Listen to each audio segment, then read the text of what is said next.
ces remerciements, parce que vous êtes venus quand même d'assez loin pour beaucoup. Je pense à nos camarades de Strasbourg. Je sais qu'il y a une ou deux voitures qui sont venues de Strasbourg. Merci les Barinois.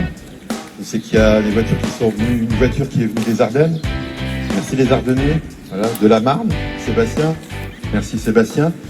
Les camarades aussi du département. Donc je suis accompagné de Jérémy, qui est l'animateur de la CSD 57. Il va tout de suite prendre la parole après moi. Et puis les collègues qui sont présents sur le site à Metz, qui ont bien voulu soutenir ce rassemblement. Alors, je pense qu'il ne faut pas être déçu du nombre de participants au rassemblement. En la période, c'est toujours compliqué. On sort d'une période de Covid. Vous connaissez l'esprit ambiant en ce moment aussi avec ce qui se passe en Ukraine. Bon, je ne vais pas faire 3 quarts d'heure sur l'Ukraine parce que je pense qu'on est tous solidaires de ce qui se passe pour les Ukrainiens, pour le peuple ukrainien et pour les travailleurs ukrainiens. Mais je pense qu'il est important quand même qu'on se manifeste avec toutes les attaques qu'on subit maintenant depuis un certain nombre d'années, et plus particulièrement depuis 2019. Je voulais passer un petit mot aussi à nos militants pour le travail remarquable que la CGT fait à la fois au Conseil régional Grand Est, mais aussi sur le département, en Moselle. On a quelques camarades qui militent et qui sont très actifs, beaucoup de travail de terrain, beaucoup de prise en charge, de prise en compte de collègues qui ont des difficultés dans la collectivité. Voilà, donc je voulais tous vous remercier pour votre présence. Et je sais que cette grève est soutenue dans les établissements scolaires et dans les sites administratifs. On a l'information de par les contacts qu'on a avec les directions d'établissement et de par les collègues qui travaillent dans les établissements que les collègues font grève. Il y a pas mal de cantines qui sont fermées aujourd'hui. Voilà.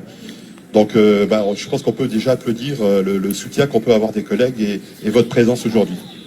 Merci.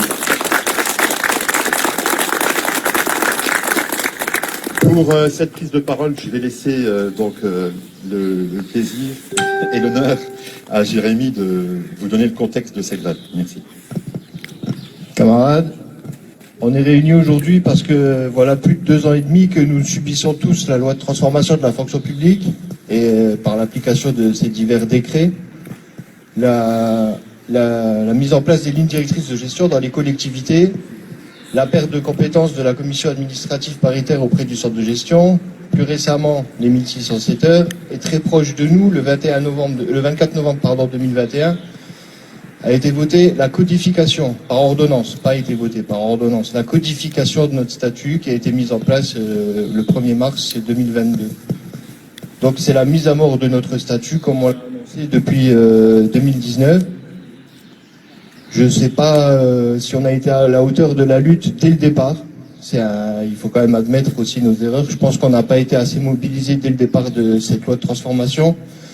Aujourd'hui, on est rassemblés pour en exiger l'abrogation. Parce qu'après, maintenant, avec 2 ans et demi de recul, on est en capacité de dire que cette loi, c'est juste la mort de la fonction publique. C'est la précarisation des postes. C'est la fin de l'emploi pour l'emploi, quoi. C'est plus un emploi de carrière, c'est un emploi. Donc normalement on devrait être reçu à 11h en préfecture pour apporter nos revendications auprès du préfet. Alors on exige 10% de salariés, de fonctionnaires en plus. Voilà, et on prend déjà les mauvaises habitudes. On exige 10% de fonctionnaires en plus, 10% de dégel de poids d'indice et le dégel du poids d'indice immédiatement avec 10% en plus sur le poids de valeur de poids d'indice. C'est compliqué. J'ai oublié ma feuille en fait, je vous le fais en freestyle. Voilà. C'est moins évident. Et 10% de travail en moins, c'est-à-dire la semaine à 32 heures. Travailler moins pour travailler tous, ça c'est la revendication CGT. Et surtout, on exige l'abrogation de la loi de transformation de la fonction publique. Voilà, je ne serai pas plus long, je pense que j'ai tout dit. Merci. Tu peux rester avec moi, tu me laisses tout seul, Jérémy.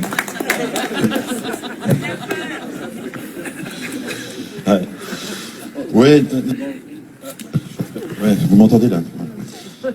Moi, je voulais en transposer les effets de cette loi au Conseil régional Grand Est. On a déposé un préavis. On a été reçu par la direction. D'ailleurs, mon camarade Guillaume, qui est au fond de la salle, comme dirait l'autre, Guillaume, avec, je crois, Josiane et Jean-Baptiste, a assisté à la réunion. Parce que vous savez que quand on dépose un préavis de grève, que ce soit l'employeur et les représentants des salariés qui ont déposé le préavis de grève, il y a l'obligation de se voir dans les 5 jours avant le préavis pour voir si les revendications peuvent être portées, si elles peuvent être entendues pour lever et peut-être le préavis de grève. Donc on a posé un certain nombre de questions. Je vérifie que sur l'ensemble des questions qu'on a posées, on n'a pas de réponse, ou en tout cas qu'elles sont négatives.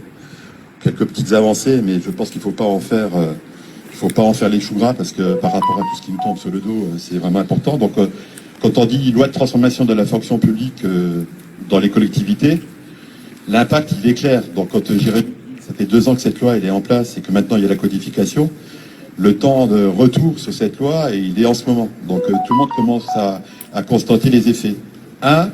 Cette loi, c'est l'inversion de la hiérarchie des normes. C'est-à-dire, on ne recrute plus par concours, on ne privilégie pas la stagiairisation, la titularisation, on privilégie la contractualisation. Déjà, ça, c'est le premier effet. Le deuxième effet, c'est la mise en place de contrats de projet. Donc, c'est des contrats encore plus précaires que les contrats à durée déterminée ou les contrats à durée indéterminée.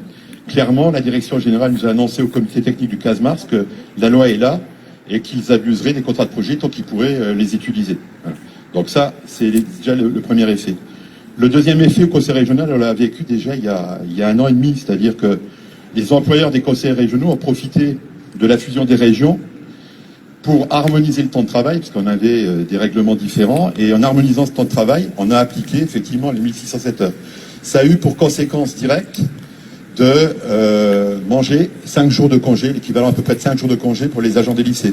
Il faut le savoir, on l'a dit à l'époque, on n'a pas été suivis, on était 300 devant cette porte-là en 2019, au mois de juin, et le président, quand on a été reçu par le président, il nous a dit 300 par rapport à 7000, c'est rien. Les autres sont d'accord. Voilà. Donc voilà, on a quand même essayé de se battre pour parce que la loi permettait quand même de mettre des suggestions en place, donc on a essayé de faire passer les problèmes de pénibilité. On a eu royalement 2 jours pour les agents qui avaient plus de 50 ou 55 ans, je crois. Voilà. Donc ça c'est une chose, c'est le temps de travail. C'est aussi la problématique du déroulement de carrière, parce qu'auparavant, dans les commissions administratives paritaires, les syndicats avaient la possibilité d'avoir les tableaux d'avancement et les tableaux de promotion avec une visu complète de la position des collègues qui pouvaient prétendre à des avancements et des promotions et pouvaient donner leur avis. Il y avait des procès-verbaux et ça permettait aux agents de faire des recours. En tout cas, on était à un stade intermédiaire avant de passer au tribunal administratif. Là, il n'y a plus rien. C'est-à-dire clairement, la loi de transformation de la fonction publique, c'est suppression des discussions sur les CAP, sur les avancements de promotion et sur les avancements et les promotions dans les CAP. Ça a pour conséquence de balancer le sujet dans les futurs comités sociaux territoriaux à la suite des élections professionnelles de décembre. C'est-à-dire que clairement, les problématiques de déroulement de carrière vont se discuter. Dans ce cas-là, on a appelé les comités techniques. Maintenant, ça s'appelle comité social territorial et pas pour n'importe quoi. C'est-à-dire, pourquoi comité social territorial? Parce que on a supprimé CHSCT et on va péniblement parler des problèmes de santé dans ces CST. Mais dans les CST, pour parler du déroulement de carrière, on va regarder ça seulement sur le prisme budgétaire. Et quand on sait, par exemple, dans la période ambiante, que Macron annonce que s'il est élu, il va manger 50 milliards, il va prendre 50 milliards sur le fonctionnement des collectivités territoriales, c'est-à-dire manger, je m'entends, il demande aux collectivités territoriales de faire un effort de 50 milliards. On a déjà eu l'expérience là depuis quelques années, ça va impacter directement les personnels. Ça veut dire moins d'emplois, supprimer encore des emplois. Je rappelle ici au Conseil régional quand même depuis 2019, il y a un plan, je n'ose même pas vous citer le plan parce que son véritable nom c'est plan de suppression d'emplois. Voilà, c'est un plan social. C'est-à-dire qu'on a supprimé à peu près entre 500 et 600 postes de la collectivité. Donc, pensez bien que c'était déjà sous le prisme des réductions budgétaires. Le président l'annonce de manière régulière en disant on ne sait pas ce que sera demain, donc il faut qu'on fasse des efforts. Là, Macron annonce 50 milliards en plus, l'impact sera directement sur les personnels. Et il le sera aussi sur les salaires, sur essentiellement le déroulement de carrière. Et là, on va demander aux syndicats de lever la main et d'être d'accord ou pas sur ce qu'on va nous mettre sur la table. Voilà. Donc pour la CGT, c'est hors de question. Vous pensez bien que on va dire non à ça. Après, on verra le comportement des autres syndicats. Le paradoxe, pour parler des autres syndicats, mais l'idée, c'est pas non plus de diviser, mais quand même, c'est que sur le plan national, tous les syndicats, en 2019, ont refusé cette loi de transformation de la... Il n'y a pas eu d'exception. C'est-à-dire, sur le plan national, tous les syndicats se prononçaient pour l'abrogation de la loi de transformation de la fonction publique. Après, on a des comportements différents dans les collectivités, et on espère bien qu'on arrivera à se rassembler. La période est compliqué parce qu'on est en période d'élection professionnelle et bien évidemment le patron en face de nous dit, quand on monte en revendication, on dit oui mais c'est dans le cadre des élections professionnelles, voilà vous voulez faire de la propagande etc. Mais voilà, je parle un peu de tout, mais je vous résume un petit peu tout ce que c'est cette loi et les conséquences qu'on va subir. Je terminerai par ça pour vous dire qu'il va falloir se mobiliser de plus en plus. Donc moi si j'ai un message à passer aujourd'hui, c'est qu'il ne faut pas être défaitiste. On l'est jamais à la CGT, on dit toujours, on a l'expression on ne lâche rien. Je pense qu'il va falloir multiplier la propagande, c'est-à-dire que vous qui êtes présents, c'est de multiplier cette expression auprès des collègues que vous rencontrez. Alors, on a 2-3 camarades qui filment sur Facebook en direct et qui filment, vous savez que dans notre syndicat, on est assez fervent de vidéos, on espère bien qu'on sera bien regardé encore et si ça peut permettre à la communication avec ceux qui tous les jours sont au travail, ont des difficultés dans leur vie sociale. On a un message d'ailleurs en ce moment de manière régulière parce que il ne s'agit pas que d'en parler en théorie, on a un grand message à passer aux femmes. On est plus particulièrement attaché à leurs conditions de travail. Faut pas oublier que dans la collectivité, il y a 66% de femmes. Voilà. Et il faut pas inventer la poudre et il faut pas rêver.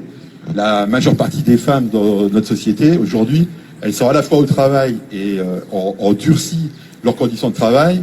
Et après, elles ont encore la vie sociale qui les attend derrière. Voilà. Donc un message particulier aux femmes. Je sais qu'on a beaucoup de camarades qui sont attachés dans le syndicat, et notamment les femmes, à ce qu'on passe le message. Voilà, merci mes camarades d'être présents. Je sais pas quelle heure il est là. Ouais, merci. Voilà, donc on va aller tranquillement. Alors on va aller tranquillement vers la préfecture.